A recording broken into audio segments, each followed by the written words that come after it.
Yohan, si déjà tu dis ça, ça sera comme ça tout le... Ok? Bonjour à tous, c'est un plaisir. Le cours est en partenariat avec Emouna Shlema et Lilmod. Le compte du Homer ou le décompte ou le coupage, on va voir avec Ravetan Fison. Bokertov. Allez, c'est parti. Yala. Tov, Tov, Boker Tov à tout le monde. Alors, vous pouvez voir mon décor fantastique derrière moi. Ce sont les robes de ma fille. Bien sûr, en arrière-plan, il faut lui acheter une armoire. Mais bon, ça a a priori rien à voir avec notre étude. Boker Tov, on est passé dans la deuxième moitié du décompte de l'Homer, puisque on est Shisha Vesrim Yom la Homer, et Shisha Vesrim Yom la Homer, Shem, Shlosha, pas de son. Comment ça, pas de son? Moi j'ai du son. Très bien. On m'entend très bien. Bekitzour, donc c'est le Shesh Yom la Homer, donc 3 semaines et 5 jours du Homer. Donc on est passé déjà dans la deuxième moitié de Sfirat HaHomer. Et donc je me suis dit qu'il fallait qu'on parle un petit peu de cette histoire-là. Et qu'on se pose une question. Quel est le point de référence de cette histoire de Sfirat HaHomer? Je m'explique. Est-ce que ce qui est important pour nous, c'est le lendemain de Pessah, ou ce qui est important pour nous, c'est Shavuot? Et oui, parce qu'on a l'habitude de penser que Sfirat HaHomer, le décompte du Homer, c'est pour arriver à Shavuot. Et c'est tout à fait raisonnable de le penser, puisque finalement on te dit qu'il faut compter Chamishim Yom, et finalement on arrive à Shavuot.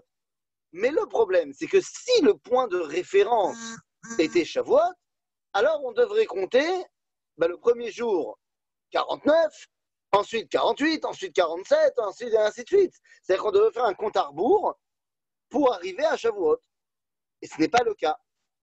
C'est-à-dire que nulle part, on nous parle d'arriver à Shavuot. On nous dit qu'il faut compter Shev à Shavuot. Mais on ne nous dit pas pour arriver à quoi. Quand on regarde le verset de la Torah, alors je vous amène le verset de la Torah, juste pour qu'on se rappelle, on le connaît puisqu'on le chante le soir dès qu'on va, juste avant de compter. Alors je ne sais pas si c'est Sfaradi mon chante, mais on nous dit Usfartem lachem mimachorat ha-shabbat miyom eviachem et omer ha-tenufa sheva shabbatot temimot tiyena ad mimachorat ha-shabbat ha-shevi'it tisperu 50 yom veikravtem mincha chadasha la-Hashem. C'est qu'on ne nous dit pas pourquoi, à part le fait qu'on va amener une mincha chadasha. Est-ce que c'est uniquement pour ça qu'on fait le décompte du Homer? D'après la façon dont on compte le Homer, 1, 2, 3, 4, 5, eh bien, il semblerait que le point de référence, le point de départ, soit le lendemain de Pessah, sans aucun rapport avec Shavuot. En d'autres termes, il semblerait que le point de référence, c'est le Korban HaHomer et non pas Mincha Chadasha. Je rappellerai ici donc que nous avons 2 korbanot. Nous avons le korban qui ouvre le décompte du Homer et un korban qui le ferme. Alors le korban qui l'ouvre, c'est korban à Homer, et le korban qui le ferme, c'est à Shavuot lorsqu'on va amener du pain chametz en tant que korban au Beth Amikdash, par opposition à la matzah qu'on amenait à Pessah et qu'on amenait de manière générale dans les korbanot. Mais donc la question, elle est la suivante. Ce qui est important, c'est le point de départ. Donc, qu'est-ce qu'on est en train effectivement de dire quand on fait Sfirat HaHomer?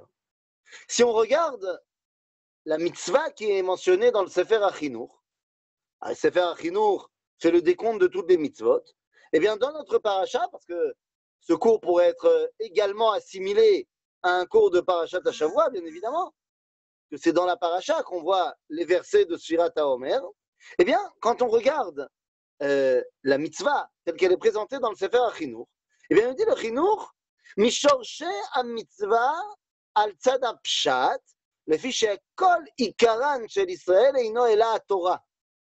C'est que l'objectif, c'est la Torah. Or, eh bien, ce décompte va nous permettre d'arriver à la Torah.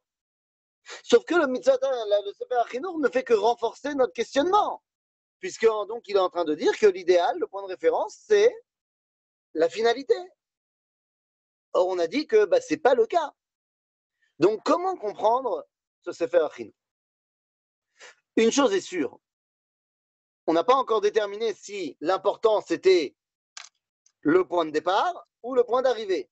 Mais il paraît évident qu'il y a donc une importance capitale à ce qui se passe entre les deux. Ah bah oui. D'ailleurs, pour que les choses soient bien claires, le moment où on commence à couper le Homer, eh bien, c'est le point de départ. Shavuot n'est pas dans le compte du Homer. Shavuot, c'est le 50e jour, nous on compte que 49. Donc il semblerait que véritablement, ce qui est fondamental, c'est cette période entre les deux. Toute cette période qui s'appelle Sfirat HaOmer. À tel point que le Ramban dira, dans son commentaire de la paracha, que cette période-là, entre Pessah et Shavuot, eh bien, c'est une période de joie très profonde. Pourquoi de joie? Eh bien, tout simplement parce que, de la même façon que quand il y a une fête, eh bien, entre le premier jour qui est Yom Tov et le dernier jour qui est Yom Tov, il y a Chol HaMoed entre les dieux, eh bien, là, pareil, Shavuot étant le dernier jour de Pessah, officiellement, eh bien, ce qui se passe entre Pessah et Shavuot sera donc un grand Chol HaMoed. En d'autres termes, la période entre Pessah et Shavuot est une période de joie. Alors, je ne rentre pas dans ce cours-là, peut-être qu'on en fera un autre la semaine prochaine, on verra, mais je ne rentre pas sur la question de la Velout et des élèves de Rabbi Akiva et le Corona de l'époque. Tout ça, je n'en parle pas. Je dirais juste la chose suivante. C'est une période de simcha. Et ce qu'on va essayer de mettre en surbrillance ce matin, c'est de savoir quelle est cette grande simcha. Ok? Alors, les présentations sont faites. Venez, on rentre dans le vif du sujet. Comment ça marche, Sfirat HaOmer? C'est quand qu'on fait Sfirat HaOmer? C'est quand? Quand est-ce qu'on commence? Eh bien, vous le savez, on commence le lendemain de Pessah. Parce que ce n'est pas ce qui a marqué dans la Torah. Dans la Torah, il y a marqué Mimachorat à Shabbat. Pas Mimachorat à Pessah. Il y a marqué Mimachorat à Shabbat. Ah! Oui, non, mais moi je sais, la Torah chez BLP, elle m'a expliqué qu'en fait, Shabbat, c'était un terme générique qui était donné à toutes les fêtes. Et donc, en fait, ici, il s'agit de Mimachorat Yom Tov Rishon Shel Pesach, le lendemain du premier jour de Yom Tov de Pesach. Je veux bien, c'est ce que la Torah chez BLP m'a expliqué. Mais vous le savez, il y a de cela 2000 ans, il y a une caste dans le peuple juif qui va rejeter la Torah chez BLP. Il s'appelle les Tzdukim, Baïtoussim. Et donc, eux rejettent la Torah chez BLP et disent, mais c'est faux. Il y a marqué dans la Torah, Mimachorat à Shabbat, c'est le lendemain de Shabbat. De quel Shabbat? Alors oui, le lendemain du Shabbat après Pessah. Puisque dans la Torah, ces versets de Usvartem Lachem Mimachorat à Shabbat arrivent après les versets qui nous parlent de Pessah. Donc, eh ben, nos amis Tzdukim vont dire, c'est à partir de quand qu'on fait le décompte du Homer? Eh bien, à partir du lendemain de Shabbat après Pessah. Fastoche. Il y a eu à ce moment-là une guerre mondiale entre les Prouchim, les rabbins, nous et les Tzdukim. Pour savoir est-ce que c'était Mimachorat à Shabbat ou Mimachorat à Pessah. Et ça a été véritablement une guerre mondiale, à tel point que le livre Megillat Ta'anit, alors ceux qui ne savent pas ce qu'est le livre Megillat Ta'anit, c'est un livre très important. C'est un livre très important que vous pouvez trouver il peut être vendu en tant que livre Megillat Ta'anit, mais si vous voulez le trouver également, vous pouvez le trouver dans la Gemara Stenzals, entre le traité de Megillah et le traité de Ta'anit, a été imprimé Megillat Ta'anit. Ce n'est pas une Gemara, c'est en fait un écrit qui est contemporain de la Mishnah, qui vient nous faire la liste des différentes fêtes qui avaient lieu à l'époque du deuxième temple et qui n'ont plus lieu aujourd'hui. Hormis Hanouka et Purim, qui sont mentionnés dans Megillat Ta'anit, toutes les autres fêtes ont disparu aujourd'hui. Mais attention, pour les Chachamim, c'était un livre d'une importance capitale, à tel point que lorsqu'il est cité dans le Talmud, car Megillat Ta'anit est cité dans la Gemara plusieurs fois, quand on cite Megillat Ta'anit, il y a marqué Dirtiv. Et Dirtiv, c'est un terme qu'on utilise quand on va citer un verset de la Torah. Donc, c'est-à-dire que les Chachamim donnaient une importance capitale à ce texte-là, qui fait la liste donc des fêtes. Il y a à peu près une trentaine de fêtes, de jours de fêtes, en plus que ce que nous, on connaît aujourd'hui. Et donc, dans ce Megillat Ta'anit, au mois de Nissan, on nous dit qu'il y avait une fête du 8 Nissan jusqu'à Pessah. Une autre fête de 7 jours, du 8 au 15, qui symbolisait quoi? La victoire des Prushim sur les Tzdukim, à propos de la question de est-ce que le Homer, c'est le lendemain de Pessah ou le lendemain de Shabbat après Pessah. En fait, ce n'était pas tellement ça le Inyan. Le Inyan de la fête, c'est que enfin, on a décrété à quelle date tombait Shavuot. Ben oui, parce qu'en fait, si tu me dis que Shavuot, c'est à la fin du décompte, mais que le décompte, il se passe le Shabbat après Pessah, ça veut dire que tout simplement que Shavuot n'a pas de date fixe. Puisque le Shabbat après Pessah peut être le 16 Nissan, le 17 Nissan, le 18 Nissan, le 19 Nissan, le 20 Nissan. Donc ça veut dire que la date de la fin du décompte va varier en fonction de quand est tombé le Shabbat. Alors que si tu me dis, je vais juste fermer la fenêtre,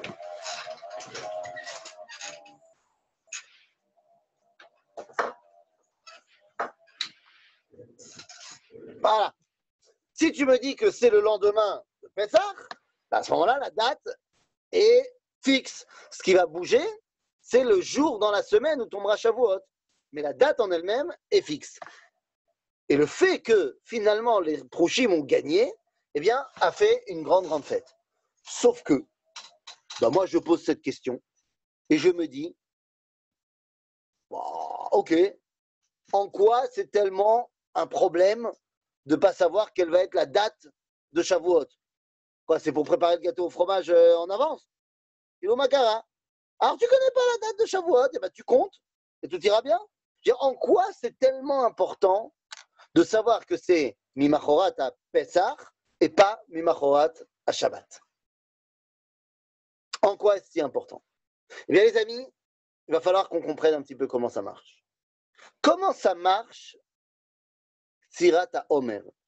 Puisque avant de compter le Homer, il faut couper le Homer. Et oui, le cours, c'est décompte du Homer ou coupage du Homer. Est-ce que ce qui est important, c'est de compter jusqu'à Shavuot, jusqu'à Chamishim Yom, ou est-ce que ce qui est important, c'est de couper le Homer? Parce que comment ça marche? Homer, c'est une mesure d'orge, évidemment. Et qu'est-ce qui va se passer? En coupant dans mon champ la mesure d'orge, je vais l'amener le lendemain au Beth Amikdash. Et c'est ça qui va me permettre d'utiliser la nouvelle récolte de cette année. Comment ça marchait? Tout simplement, le lendemain de Pessah, donc c'est-à-dire Motsae Yom Tov, le soir après le premier jour de Yom Tov, le peuple juif tout entier, tous ceux qui étaient à Jérusalem, quand même pas mal, parce que c'était une des 3 fêtes de pèlerinage, donc il y avait plein de monde à Jérusalem, tout le monde allait dans les champs avoisinants, il y avait un Kohen qui était le préposé pour cela. T'imagines la scène, tu as le Kohen en plein milieu du champ, tu as Am Israël qui est devant, des milliers de personnes, et là il y a une espèce de cérémonial qui se met en place, où le Kohen, il dit à tout le monde, il dit, c'est bon, il fait nuit. Et là le peuple répond, il fait nuit. Et après, il prend la faucille et il dit, avec cette faucille, et là, le peuple, il dit, ouais, avec cette faucille. Et une série pour chauffer le peuple. C'est marqué comme ça dans Ilchot Midim ou Moussafim, chapitre 7, halakha 8, dans le Rambam. Seulement, là, le Rambam rajoute quelque chose. Il marque Ve'im aya Shabbat. Comment ça, Im aya Shabbat? Ben oui, Im aya Shabbat. Si on dit que Tzirata Omer, ça commence. Quoi, hein, couper le Omer, si on ne parle pas? J'ai pas bien. Qu'est-ce que c'est? Remettez-moi la question, s'il vous plaît. Ça veut dire quoi couper le Homer si on parle de la mitzvah de l'orge? Ah non, mais Omer, ça veut pas dire, c'est pas un Simpson. Hein. Omer, c'est une mesure, tout simplement. C'est-à-dire que combien tu vas amener d'orge au Beth Amikdash, tu vas pas en amener une caravane. Il y a une mesure d'orge. Ok? Donc c'est ça qui s'appelle Omer. Omer, c'est une mesure. On devrait dire, si tu veux, Omer Seorim. En vrai, on devrait dire une mesure d'orge. On s'est contenté de dire mesure, c'est bon. D'accord? Donc c'est pas parce qu'on parle du Homer que c'est pas en rapport avec l'orge. Non, le Homer, c'est le Homer de l'orge. D'accord? Donc, quoi qu'il en soit, eh bien, si on dit que ça commence après Shabbat, eh bien, ça veut dire que tous les ans, cette cérémoniale où on va couper la mesure d'orge, eh bien, ça sera dimanche, c'est-à-dire samedi soir, dimanche. Yom Rishon, Motzai Shabbat. Mais si tu me dis que c'est Mimachorat à Pessah, eh bien, le premier jour de Pessah peut tomber n'importe quel jour dans la semaine. Surtout à une époque où on n'avait pas encore de calendrier avec les stratagèmes pour que certaines dates ne tombent pas certains jours. Je me rappelle qu'à l'époque, on décide du Rosh Chodesh en fonction de la nouvelle lune, et donc ça peut tomber n'importe quel jour.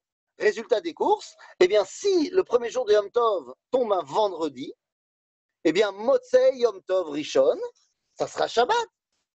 Et donc, nous dit le Rambam, si jamais ça tombe donc Shabbat, le lendemain du premier jour de Yom Tov, mais si on parle de l'offrande du Beth Amikdash, bien sûr qu'on parle de l'offrande du Beth Amikdash. Cette mesure d'orge qu'on va couper le lendemain, c'est-à-dire le soir, le lendemain matin, on va l'amener au Beth Amikdash, bien évidemment. Si, bien sûr qu'on va l'amener au Beth Amikdash. La question que je pose, c'est est-ce que cette mesure d'orge qu'on va amener au Beth Amikdash, eh bien, est-ce que c'est elle le point de référence ou est-ce que le point de référence, c'est l'autre korban qu'on va amener à la fin du décompte? D'accord? Pour nous, eh bien, on va voir. Quel est le rapport pour nous? Quelle est l'influence pour nous maintenant que nous, on n'amène plus la mesure d'orge? On va voir. C'est le but du cours. Quoi qu'il en soit, à Botaï, de quoi parlons-nous? Si jamais ça tombe Motzei Shabbat, donc on a dit que ça sera toujours Motzei Shabbat. Mais si ça tombe, si on compte après Pessah, eh bien ça peut tomber n'importe quel jour. Et donc, eh bien ça peut tomber Shabbat. Pas Motzei, mais Shabbat. Et donc le Rambam nous dit, si c'était Shabbat, je vous rappelle, Stam Kacha Alacha Pshuta, même si je ne suis pas forcément le Maradéatra, je pense qu'il n'y aura pas vraiment de marloquette. Stam Kacha Shabbat, tu n'as pas le droit d'aller dans ton champ pour récolter. C'est assourd. C'est Kotser, c'est pas tellement permis pendant Shabbat. Bon, maintenant qu'on a dit ça, eh bien, si c'était Shabbat, le premier jour du Homer, eh bien, ce qu'on faisait, c'est qu'on faisait le même cérémonial. Et le Rambam nous dit que le Kohen, dans son tekes, là, où il disait, aussi, avec cette faucille-là, il disait, Shabbat Ayam. Genre, c'est Shabbat, ouais. Et tout le peuple répondit, ouais, c'est Shabbat, vas-y, coupe.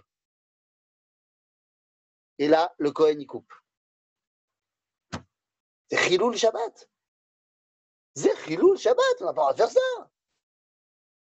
Alors vous allez me dire, non, mais un korban, c'est pas pareil. On sait bien qu'on a le droit de faire les korbanot à Shabbat. Je te dis, mais oui, au Beth Amikdash. Au Beth Amikdash, il n'y a pas de problème de faire les korbanot pendant Shabbat. Mais préparer michutz la Mikdash, le korban, c'est pas du tout permis. Normalement. Eh non. On ne fera pas la shrita du Korban Moussaf, ou Korban Tamid Shel Shachar de Shabbat. Vous savez, au Beth Amikdash, on faisait un Korban le matin, Shabbat aussi. Mais sauf que ce Korban-là, on ne l'a pas préparé, on ne l'a pas shrité la veille, vendredi soir au Tish. Pas du tout. On n'a pas le droit de faire un truc comme ça. Et là, on me dit qu'on coupait la mesure d'orge Shabbat. C'est ça qui posait un grand problème au Baïtoussim, au Tzdukim. Ils te disent, mais on n'a pas le droit de transgresser Shabbat, mais qu'est-ce que ça veut dire cette histoire? Shabbat, c'est Shabbat. Alors, comment ça se fait? Comment ça se fait qu'on faisait cela? Eh bien, Rabotai, venez, on essaie de comprendre véritablement de quoi il s'agit. Cette Tsirat à Omer, ce coupage du Omer, eh bien, en fait, comme je l'ai dit tout à l'heure rapidement, je reviens là-dessus, c'est ce qui me permet d'utiliser la nouvelle récolte. On a une halakha dans la Torah qui s'appelle Issour Chadash. Alors, c'est quoi Issour Chadash? C'est que je n'ai pas le droit d'utiliser la nouvelle récolte tant que n'a pas été apporté le Korban à Omer au Beth Amikdash. C'est-à-dire que j'ai récolté la moisson, machin, disons, je sais pas moi, j'ai commencé début avril, mais Pessah, c'était le 20 avril. Ok, moi, j'ai commencé à récolter mon blé, mon orge, mes céréales le 1er avril. Ce n'était pas un poisson d'avril. Eh bien, je n'ai pas le droit d'utiliser ma récolte tant que n'est pas arrivé le premier jour de Pessah, le lendemain du premier jour de Pessah. Bon, si j'ai 2 semaines à attendre, c'est pas très grave. Mais il y a certains endroits où des fois, il faut attendre 1 mois et demi, 2 mois entre la récolte et Pessah. Et c'est un grand problème. Donc, on ne mangera que ce qui était des restes de l'année dernière. En d'autres termes, Korban à Omer, il s'agit tout simplement de l'ouverture, pour moi l'homme, de la nouvelle saison agricole. D'accord? Maintenant, en quoi c'est important? Et Rabotai, je vous rappelle que la Torah est donnée à une époque où 99% de la population est agriculteur. C'est-à-dire que pour eux, Tsirat HaOmer, quand je dis que c'est l'ouverture de la saison agricole, venez, on va faire un parallèle avec quelque chose qu'on connaît en ce moment. En fait, le Tsirat HaOmer, c'est un peu comme lorsque l'État dit qu'on a le droit de réouvrir les magasins après le corona. Genre pendant, je ne sais pas combien de temps, les magasins ils sont fermés, l'État elle dit t'as pas le droit, et là, tout d'un coup, on ouvre. Quelle différence avec les premiers fruits? Il y a énormément de différences. La première, c'est que là-bas, c'est des fruits et que là, c'est du blé, de l'orge, des céréales. Deuxième différence, c'est que les prémices, il faut les emmener au Beth Amikdash à Shavuot, et là, après Shavuot, et là, il ne faut pas les emmener à Shavuot. Il y a plein de différences. Donc, en fait, la question, je vais y répondre autrement. C'est pas quelle différence y a-t-il entre les deux? Y a-t-il un rapport entre les deux? Et je dis oui, de manière générale, mais concrètement, ça vient rappeler 2 choses différentes. La mitzvah Bikurim, elle vient rappeler que tu es en contact avec Akadosh Baruch Hu tout le temps. C'est à ça qu'elle vient rappeler, c'est à ça qu'elle sert la mitzvah. Mitzvah Omer, ça vient rappeler autre chose. Et c'est ce qu'on va, là maintenant, qu'on va dévoiler. Ouvrir la saison agricole, c'est, j'ai dit, comme permettre aujourd'hui aux magasins de s'ouvrir. C'est-à-dire, c'est tout simplement l'ouverture de la nouvelle saison de la Parnassa du monde entier, pour le peuple juif, évidemment. C'est l'ouverture de Chaim Ba'olam Hazeh. Tous les ans, on réouvre à Chaim Ba'olam Hazeh. Et c'est exactement de cela qu'on parle. Le Rav Kook va écrire un texte dans le livre Ma'amrei Re'iyah. Le texte s'appelle Yom HaBikurim Zman Matan Toratenu. Le Rav Kook écrit la chose suivante. Il dit Vezot yadua kol ki ha-Shabbat kodesh ou l'Israël. Tout le monde sait que le Shabbat c'est kodesh, il n'y a pas de débat, et qu'on n'a pas le droit de travailler pendant Shabbat. Bien sûr, tout le monde le sait. On sait également que il y a une exception pour ce qui se passe dans le Beth Amikdash. Pendant Shabbat, eh bien, on travaille également. Bon, mais ça tout le monde sait. C'est parce que c'est une kdusha particulière du Beth Amikdash. Mais qui aurait pu penser que l'agriculture, c'est-à-dire en français, le travail dans ce monde-ci, était lié avec un lien de Kedusha avec le service divin du Beth Amikdash. On savait tous, dit le Rav Kook, qu'à Shabbat, on n'a pas le droit de travailler, et on n'a pas le droit de récolter, on n'a pas le droit de travailler dans les champs. Et donc, comment est-ce possible que ce premier korban de l'année agricole puisse être Doché Shabbat? Et le Rav Kook répond, le secret était le suivant.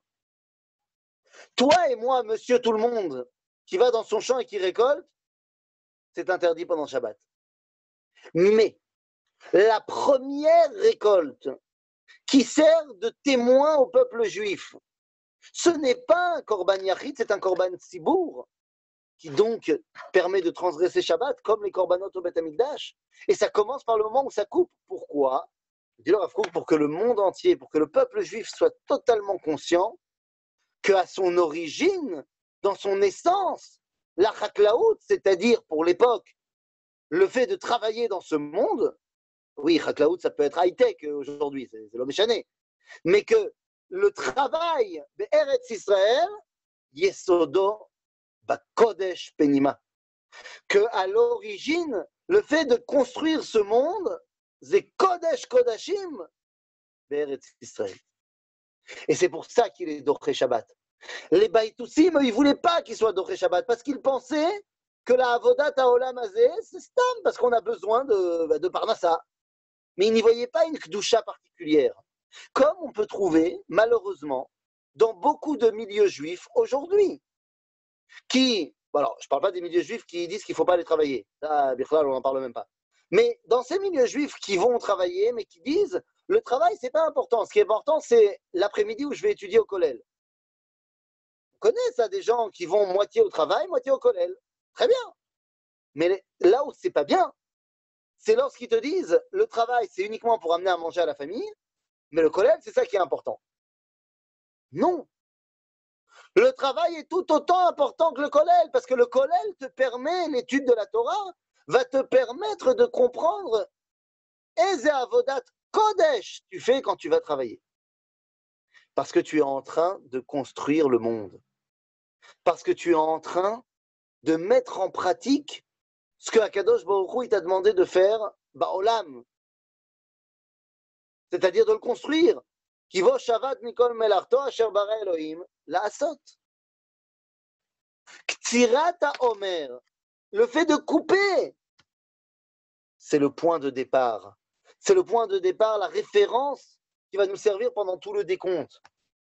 Parce qu'on compte 1, 2, 3, 4, 5 depuis le moment où on a coupé. C'est-à-dire depuis le moment où on s'est rendu compte que la Avod Ba'olam Hazeh, c'est Kodesh. Il y a une question qui est posée par le Bala Akedat Yitzhak. Il me pose une question. Il dit comment ça se fait d'habitude quand on refait une mitzvah qui revient périodiquement chaque année, on doit faire la bracha de Shehecheyanu. Comment ça se fait que le premier soir du Homer, quand on fait pourquoi est-ce qu'on ne dit pas également la bracha de Shehecheyanu? Et on dit Bala Akedah, Shehecheyanu, ça dépend de la joie. Tu ne dis pas Shehecheyanu quand tu n'es pas joyeux. Or, au moment où la personne nous dit le Bala Akedah, au moment où la personne va commencer à décompter le Homer, eh bien, il va rappeler les versets qui lui font rappeler que ce n'est pas seulement un décompte, mais qu'il devrait falloir normalement également couper et amener au Beth Amikdash. Et donc, le fait de compter le Homer va nous rappeler le Korban à Homer, que nous ne pouvons pas faire, et donc on ne peut pas être véritablement joyeux. Donc, on ne peut pas dire chez Rian. Mais qu'est-ce que ça veut dire? Ça veut dire qu'on est tout à fait conscient que tant que la avoda pour nous n'est qu'un moyen d'arriver à un idéal qui serait de ne plus travailler. Imaginez-vous, quelqu'un qui a une rente, je ne sais pas moi, qui a hérité d'une somme d'argent énorme. Ben voilà. Parce que, encore une fois, on ne parle pas de celui qui demande de la tzedaka pour pouvoir aller étudier la Torah. On ne parle pas de ça. Ça, c'est sûr que c'est l'obécédère.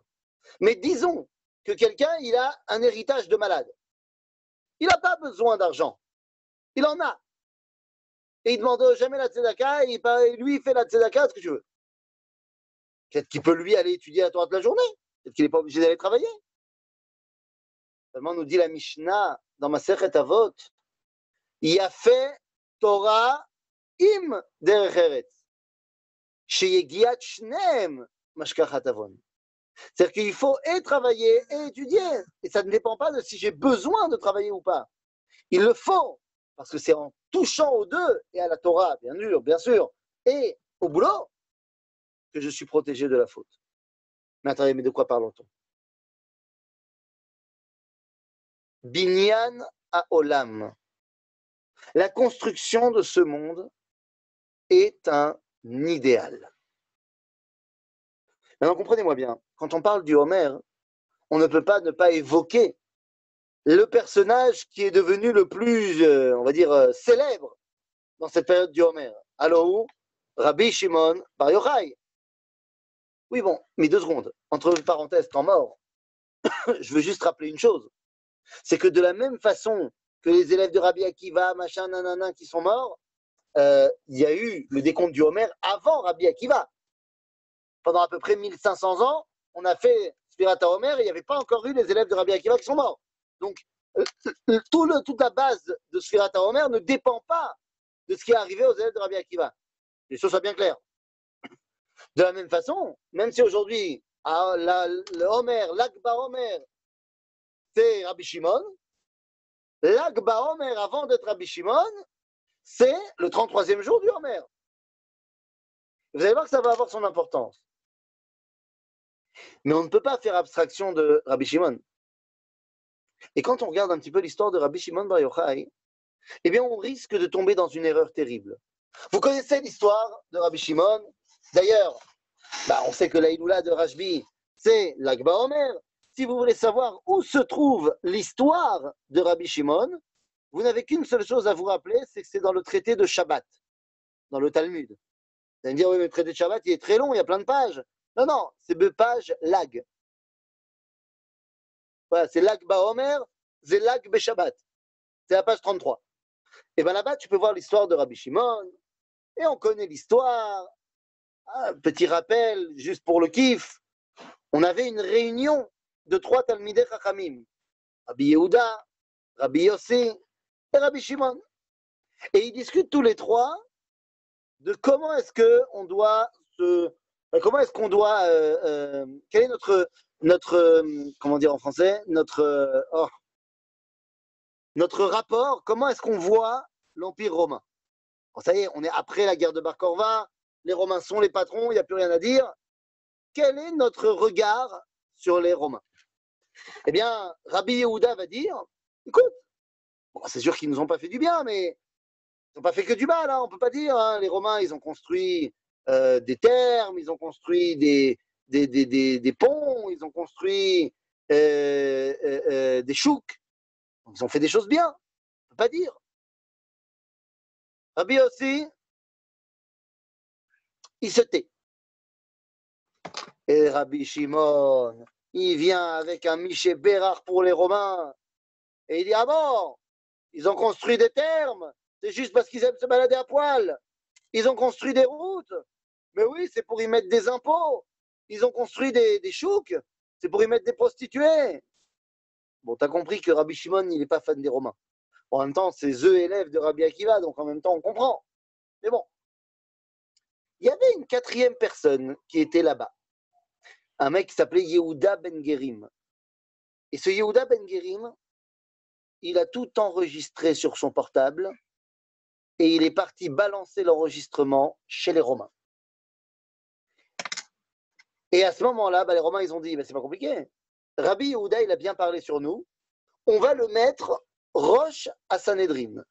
On va en faire le chef des rabbins. On voit qu'il est de notre côté plus ou moins. Ça va être pris le contact qu'on a avec les Juifs. Rabbi aussi, comme il n'a rien dit, on ne sait pas ce qu'il pense. Donc comme on ne sait pas ce qu'il pense, on va le garder au frais. Et on va l'amener à Tsipori. Tsipori, c'était la ville où il y avait la grande garnison et la grande prison romaine. Donc voilà, on va le garder au chaud. Au frais, au chaud, choisis. Et Rabbi Shimon, eh bien, on fait imprimer des affiches dans tout le pays avec la photo de Rabbi Shimon et marqué en dessous « Wanted, mort ou vif, 10 000 pièces d'or ». Vous connaissez l'histoire, Rabbi Shimon part avec son fils, Rabbi Elazar, et s'enferme au Beth Midrash, et sa femme vient lui donner à manger, à boire de temps en temps, et eux, ils sont cachés dans le Beth Midrash. Mais lorsque les affiches ont fait part, et ce n'est plus seulement 10 000 pièces d'or, mais c'est 100 000 pièces d'or pour la tête de Rabbi Shimon, alors là, Rabbi Shimon, il dit, on n'est plus en sécurité dans le Beth Midrash, parce que ma femme, peut-être qu'elle va parler. Pas volontairement, bien sûr. Mais bon, peut-être qu'elle va aller chez le coiffeur et qu'elle va discuter avec ses copines et qu'elle va balancer un truc. Et non. Donc, on part à un endroit où même elle ne saura pas. C'est aussi pour la protéger. Comme ça, si les Romains viennent la chercher, elle pourra vraiment dire qu'elle ne sait pas où on est. Et donc, ils partent dans la grotte à Pki'in. Et on pourrait aller visiter un jour la grotte de Pki'in. C'est un endroit assez impressionnant. Donc, quand on reprendra Bezrat Hashem, les Tioulim, eh bien, on pourra aller à Pki'in, voir la grotte de Rabbi Shimon Bar Yochai. En tout cas, il va dans la grotte avec son fils. Et là, vous connaissez l'histoire. Pendant 12 ans, ils restent dans la grotte. Ils se nourrissent de caroubes et d'eau. Ils étudient avec Eliyahu Hanavi. Et là, la folie. Pendant 12 ans. Au bout de 12 ans, une voix sort du ciel et dit « C'est bon, ceux qui te voulaient du mal sont morts, tu peux y aller. Ça y est, le décret de César est tombé, tu peux sortir de ta grotte, c'est bon. » Et là, il sort et il voit un homme en train de travailler la terre. Et il dit cette phrase terrible. Comment ? Vous laissez de côté l'étude de la Torah pour vous occuper d'un travail temporel ? Et là, Rabbi Shimon Bar Yochai devient Superman, il a des lasers qui lui sortent des yeux et il brûle tout ce qu'il voit sur son passage. D'après cela, on pourrait dire que Rabbi Shimon pense que le travail, c'est pas bien. Que le travail, si tu travailles, c'est que tu vas pas étudier la Torah. Et donc, il faudrait que tu aies étudié la Torah. Et donc, on pourrait faire de Rabbi Shimon un bon Haredi classique. Est-ce le cas ? Bien, la réponse est évidemment non. Non, Vadaï Shelo. Va expliquer cela le Khatam Sofer. Dans ses Chidushim sur le Talmud, dans Maseret Souka, page 36, mais le Khatam Sofer explique la chose suivante. Il dit, Rabbi Shimon n'a parlé contre le travail que dans un cas. C'est Bematsav Shel Galout. En Galout, où lorsqu'on construit, eh bien en fait ça ne nous profite pas, ça profite aux Réchaïm, aux Romains en l'occurrence. Mais évidemment que lorsque nous sommes sur notre terre et indépendants, Rabbi Shimon est conscient, nous dit le Khatam Sofer, qu'il y a une valeur intrinsèque au travail, qu'il y a une kedusha dans le chol. Et c'est à cela que Rabbi Shimon va tendre dans la deuxième fois où il retourne dans la grotte. Parce que la suite de l'histoire, vous la connaissez. La voix sort du ciel et lui dit « T'es sorti de la grotte pour détruire mon monde, allez, retourne dans la grotte. » Pendant 12 mois. Comme le jugement des Réchaïm au Gehinom qui dure 12 mois. Quand il ressort et qu'il voit ce vieillard courant avec deux morceaux, deux branches de myrte, de hadassim dans les mains, il dit « Lama tarat ?» Parce que c'est Shabbat, il faut se dépêcher. Il dit « Pourquoi t'as pris des hadassim ?» Il faut Shabbat. Et pourquoi deux? Echad keneged shamor, echad keneged zachor. Seulement pour que le mec il ait des hadassim, il faut qu'il les fasse pousser. Et donc à ce moment-là, Rabbi Shimon comprend Kama chavivim alecha mitzvot. Kama chavivim al Israël sera mitzvot Hashem. Et oui, les Bnei Israël adorent les mitzvot, adorent la Torah. Ils ont étudié la Torah, et ils ont tellement étudié la Torah que maintenant ils ont compris qu'ils devaient mettre ça en pratique. Ba'olam hazeh. C'est de cela qu'on parle. Rabotai, c'est de cela qu'on parle. Sfirat HaOmer, c'est montrer qu'il y a une kedusha ba'olam hazeh, dans ce que je suis en train de construire ba'olam hazeh. Pour pouvoir arriver à 50 jours, qu'est-ce qui va se passer le 50e jour? On ne va pas recevoir la Torah, vous le savez bien. À Shavuot, on n'a pas reçu la Torah. À Shavuot, on a reçu le dévoilement de Dieu. Il y a fait méode. On a reçu le dévoilement de Dieu, il y a fait méode. Alors, qu'est-ce que ça veut dire? Eh bien, ça veut dire tout simplement Quand à Shavuot, on est prêt parce qu'on a compté pendant 49 jours. On est prêt à avoir ce dialogue avec lui. On est prêt à lui dire, en fait, qu'est-ce qu'il va nous dire? Il va nous dire, alors, Asher Bara Elohim La'asot, c'est bon? Ça marche? Et on va être prêt à lui répondre, oui, ça marche. Les amis, de quoi on est en train de parler? Sfirat HaOmer, quelle est sa chashivut? Sa chashivut, c'est de prendre conscience que c'est maintenant à moi de faire évoluer le monde étape par étape pour l'amener à la Kedusha. Sfirat HaOmer, c'est le moment où je prends conscience de la Kedusha qu'il y a dans chacune de mes actions au quotidien. Et c'est là aussi où je prends conscience que si je rate une étape, je ne peux pas construire la suivante. C'est pourquoi il y a une halakha très bizarre dans Sfirat HaOmer, c'est que si tu as raté un jour, tu ne peux plus continuer à compter avec la bracha. C'est-à-dire que tu as raté ta sphira. Mais pourquoi? C'est-à-dire, j'ai raté le 23e jour. Nous, Makara. Je reprends le 24. Ma sipour. Ma pitom. Parce que si tu penses que tu peux sauter du 22 au 24, que le 23 pour toi n'est pas important, c'est que tu n'as rien compris. C'est que tu ne penses pas que chaque élévation amène son lot de compréhension. Vous me demandez tout à l'heure, mais à quoi ça sert maintenant sur la dormeur qu'on n'a pas le korban? Nachon, on n'a pas le korban. Mais c'est nachon. Mais pour l'instant, Sfirat HaOmer me fait prendre conscience de tous les pas que j'ai à accomplir pour pouvoir revenir au korban. Vous imaginez si cette sphira-là, elle est tronquée, ça veut dire que je suis prêt à admettre qu'il y a des éléments qui en fait sont inutiles dans le monde que Dieu a créé. Machal lema davar domé. C'est quoi l'exemple? L'exemple type, c'est une femme qui est enceinte. Une femme qui est enceinte. Dites donc que le 7e mois, elle en a marre. Elle dit, tu sais quoi, ça me saoule 9 mois de grossesse. Non, franchement, ça me saoule. Allez, viens, on saute le 8e mois. Allez, on passe du 7e au 9e direct. Allez, ça m'a saoulé. Mais jamais elle fera ça. Alors peut-être que ça la saoule, effectivement, mais elle ne sera prête à annuler aucun jour de sa grossesse parce qu'elle sait qu'un jour en moins, c'est un développement en moins du bébé. T'imagines une mère qui dit « Ok, moi je suis prêt à annuler le 7e mois de la grossesse. Bon, c'est pas grave, il aura un bras en moins, mais c'est pas grave, hein, parce que moi ça m'a saoulé. » Ça n'existe pas. Ça n'existe pas.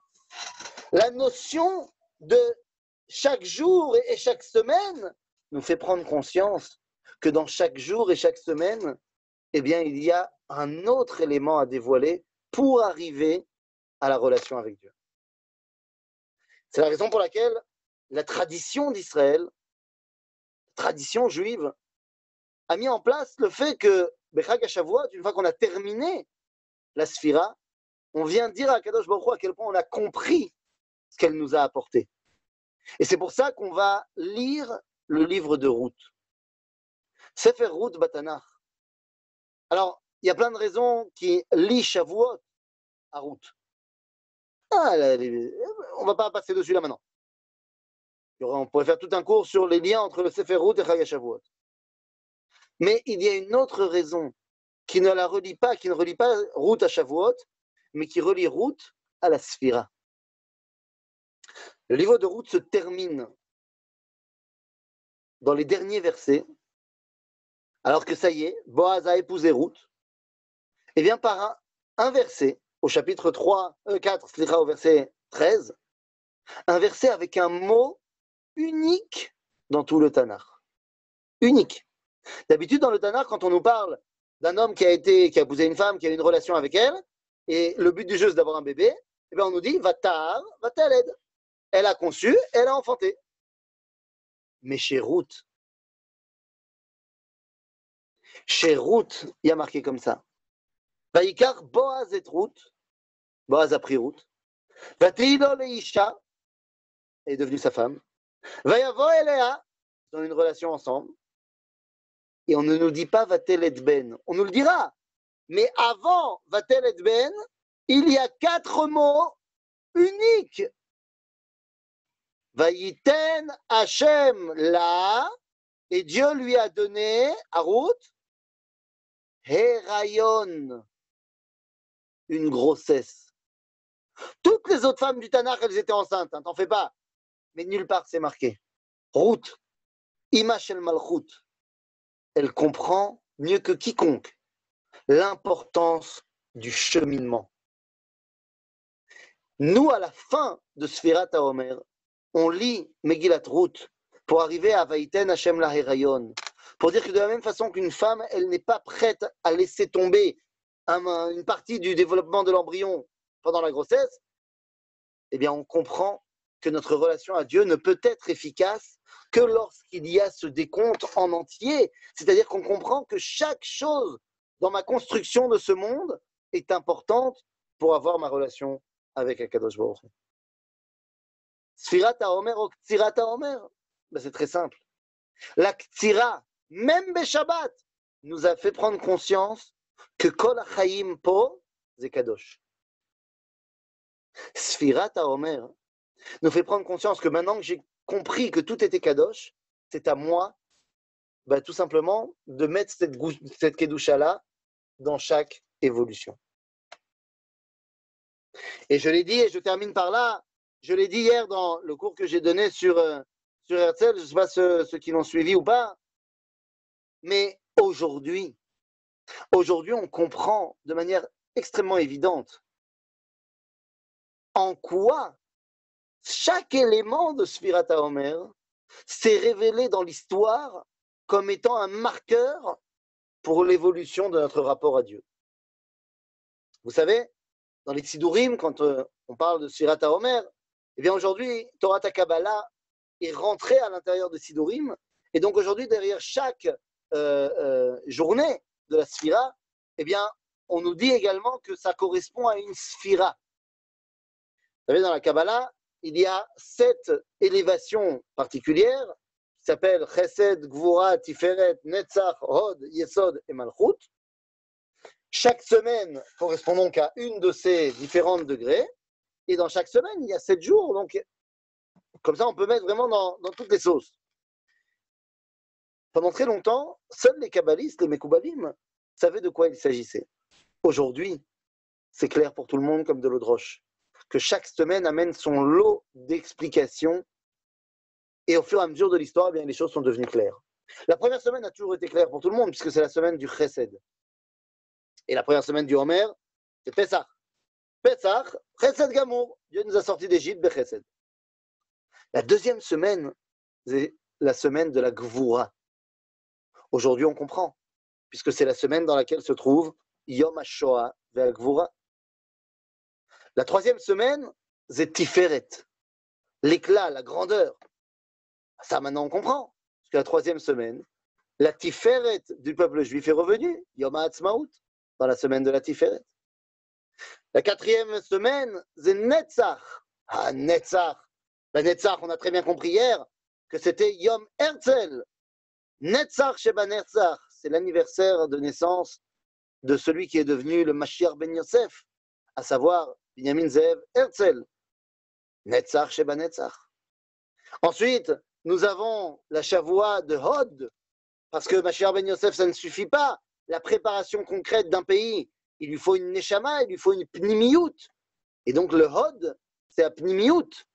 Celui qui nous a dévoilé les secrets de l'intériorité n'est autre que Rabbi Shimon Bar Yochai, qui a sa Iloula dans la semaine de Hod, particulièrement Hod Sheba Hod. Dans la 6e semaine, parce que tout ça c'est bien gentil d'avoir le Kli et d'avoir également l'intériorité, mais si on ne le met pas en pratique comme il faut, alors tout ça va tomber dans l'oubli. Pour le mettre en pratique comme il faut savoir bien se comporter. Il faut savoir donc être tzaddik. D'après le judaïsme, tzaddik, c'est celui qui fait le bien, qui ne fait pas le mal. Qui nous a appris à être tzaddik? Eh bien, nous avons reçu un livre il y a 300 ans qui nous a appris de A à Z comment on devient tzaddik.